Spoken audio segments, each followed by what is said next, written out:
Hello, Dave with Hammond Motorsports.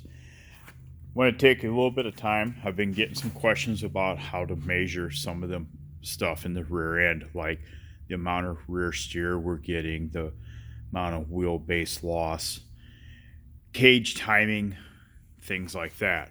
So what I want to do here is we'll get the car on the plates and find you a nice piece of steel like this. It don't have to be solid, but just find you a piece that is nice and square. Take a tape measure, square this up, front and back, and get that to where it's square with the plate as the car is at ride height. Then you can take anything. The nice thing about my plates, they're square. So you can just butt a piece up here on the back, because as the chassis rises, the rear end will walk forward. Now we'll be able to measure wheelbase loss in chassis height. And remember this, our wheels do not travel up and down. It is the chassis that moves up and down.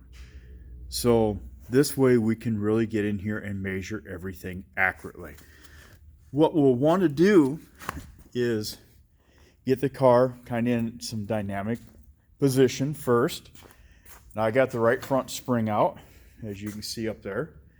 And I know that this car, when we run it, I've got it to where it bottoms out on the frame. Right up here, I've ground that to the right height to where it is, X, kind of like a bump stop. So we've done that. Now we haven't changed anything, but by dropping the right front down, you can see that we're already started to have wheelbase loss. We can take one of our caster camber gauges, adapted here to a trailing arm. Look, I just took a piece, weight clamp, put a bolt in there to pinch it up, and should have showed down here that we already had about 5 degrees of cage indexing. Now my cages, the bottom is square, so we can hang that. Another thing, we can hang a caster gauge right off of the back of the rear end cover, or if it's 9-inch, off the front. And we can watch what our pinion angle is doing as well. But now we need to rise the chassis. So as we rise the chassis, you know where it hits the chain. It's always important to look at photos on the racetrack and position the car that way as well. Now, since I don't have a chain in this, I just know that from the axle tube to this frame rail, the height, so I'm going to put it up there to where it will be. And we're right there at our 18-inch mark. Now we can come in here and see that while the car rised up, that we've got damn near 2 3/4 inch of wheelbase loss. But now for our steer, we can come in here and measure that we're 2 on the back. We're 3, looks like 3 1/8 on the front. So there's 1 1/8 inch of steer. Now we can see what our bar angles have changed. Our cage has went to 17 3/4 degrees of index. Pull bar cars are really bad. This is now at 1.6 pinion angle. And there's a lot to be worked with on your chassis mounts, your rear end mounts, because when the rear end walks forward, your pull bar, like this one in this car, that becomes a pivot point, and when the rear end walks forward, it will actually rotate the pinion. Now, we don't even have the acceleration part of this going on yet, and we've already lost all of our pinion angle. Something to really be working on your cars. So just wanted to show some of the things that we can do.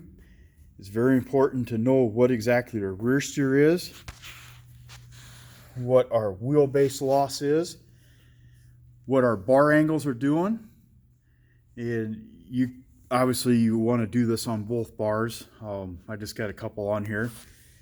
See what your cage angle is doing. Another thing, you come back here, look at the toe of the left rear bars. Now, some of the things on this car I have wrong on purpose to help show what we can find.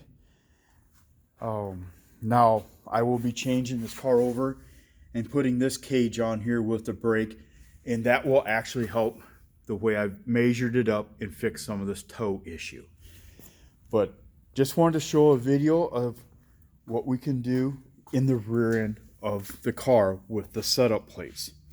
And just remember one more time, our wheels do not travel up and down. If they do, you're on a cornfield, and tell the promoter fix the racetrack. The tire stays on the track, chassis rises. Now we can get a true measurements and see what is happening actually with the car as the chassis travels. If you have questions, call me at 563-659-1153 or at hammondmotorsports.com. And thank you for your time. Have a good day.